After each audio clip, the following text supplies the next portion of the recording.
आज हम लोग सीखेंगे insurance claim for loss of stock.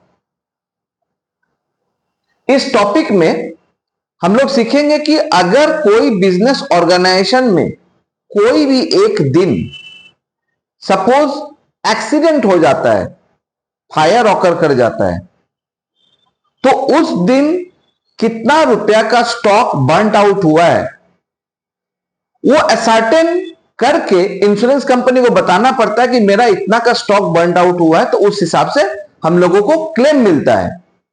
तो हम लोग को सीखना पड़ेगा कि हम लोग उस पर्टिकुलर डेट में कितना रुपया का स्टॉक गोडाउन में था और कितना का बर्न आउट हुआ है, यह हम लोग को जानना पड़ेगा। तो उसके लिए हमें वो टेक्निक सीखना पड़ेगा, ठीक है।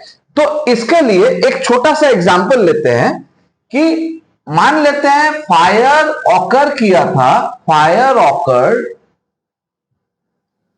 ऑन 1 जून 2024 को। तो 1 जून 2024 को फायर ऑकर हुआ, तो उस दिन कितना रुपया का स्टॉक था यह हमें असर्टेन करना पड़ेगा। तो हमें क्या करना है, देखना है कि ईयर एंड कब हो रहा है या अकाउंटिंग ईयर कब से कब तक का होता है। तो मान लेते हैं उस कंपनी में अकाउंटिंग ईयर जनवरी से दिसंबर तक का होता है, यानी पिछला साल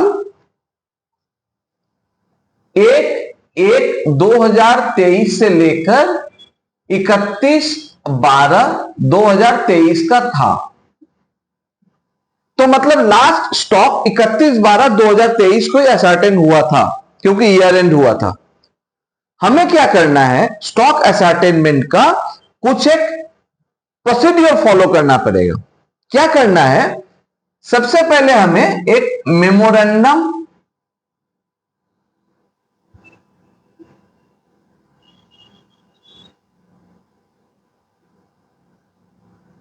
ट्रेडिंग अकाउंट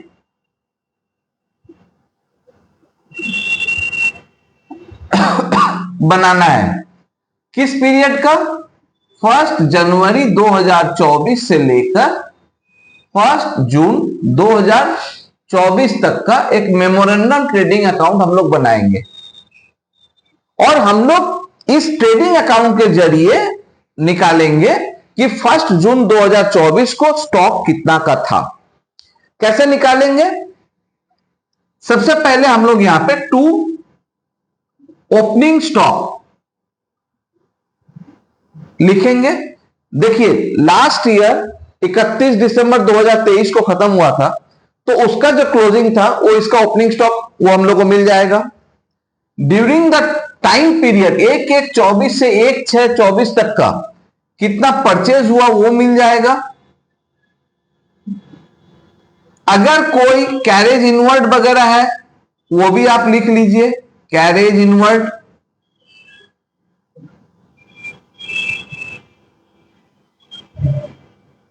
बाय सेल्स, इस पीरियड में कितना का सेल हुआ वो निकाल लीजिए। अच्छा, पिछला साल मतलब 1/1/23 से 31/12/23 में जीपी ऑन सेल कितना था वो अगर आपको दिया हुआ रहेगा प्रॉब्लम में, तो आप उस सपोज 20% था, सपोज 20% ऑफ सेल्स, इस पीरियड का जो सेल है उसका 20% आप लगा लीजिए। अगर 20% रहा होगा तो ये इंफॉर्मेशन प्रोवाइड करेगा, नहीं करता तो मैं बताऊंगा कि कैसे निकालना है। तो वो जीपी आप ले लेते हैं और फिर यहां पे एक बैलेंसिंग फिगर आएगा, दैट इज क्लोजिंग स्टॉक। ये बैलेंसिंग फिगर है। तो क्लोजिंग स्टॉक का पता चल गया, मतलब 1 जून 2024 को कितना का स्टॉक था वो पता चल जाता है।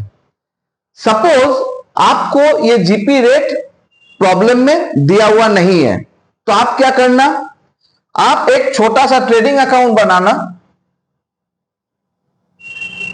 ट्रेडिंग अकाउंट ये 1/1/2023 से लेकर 31/12/2023 तक का एक ट्रेडिंग अकाउंट आपको बनाना है। और इस ट्रेडिंग अकाउंट में to opening stock, to purchase, ये तो एक कंप्लीट ईयर है तो इसका सारा इंफॉर्मेशन आपको मिलेगा। To purchase, by sales, by closing stock,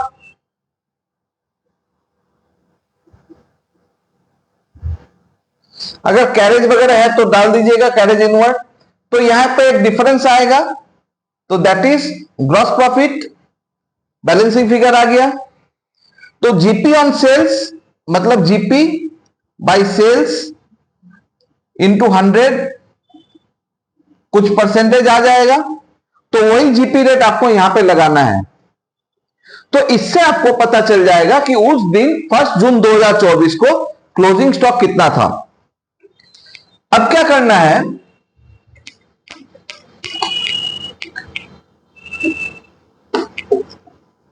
जरूरी नहीं है कि जितना का क्लोजिंग स्टॉक था उतना का ही गुड्स लॉस्ट हुआ है,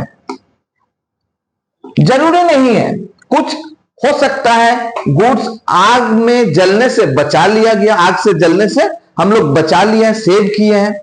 तो उसके लिए एक छोटा सा हम लोग को स्टेटमेंट बनाना पड़ेगा। Statement showing loss of stock.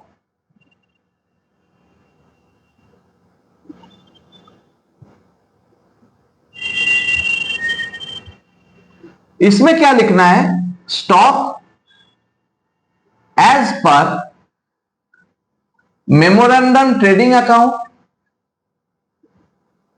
Memorandum trading account में जितना क्लोजिंग स्टॉक था वो लिख लीजिए, लेस सैल्वेज जितना का आपने बचा लिया आग से उतना को माइनस कर लीजिए, तो ये हो गया नेट लॉस ऑफ स्टॉक। तो आपको पता चल गया कि कितना का स्टॉक लॉस हुआ है। अब एक नया चीज सीखेंगे, ये तो हो गया लॉस ऑफ स्टॉक, इतना का माल जला है। क्या इंश्योरेंस क्लेम पूरा माल पे मिल जाएगा? इसके लिए हम लोग को सीखना पड़ेगा average clause.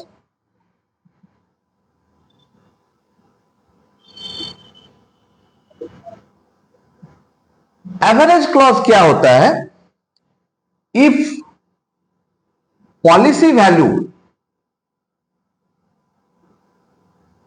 Is less than closing stock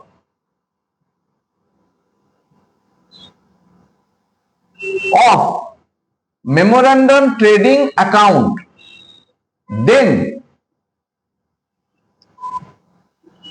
net claim will be policy value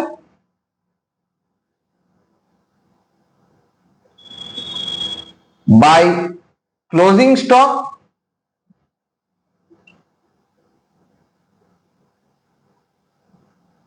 as per memorandum trading account multiply by loss of stock.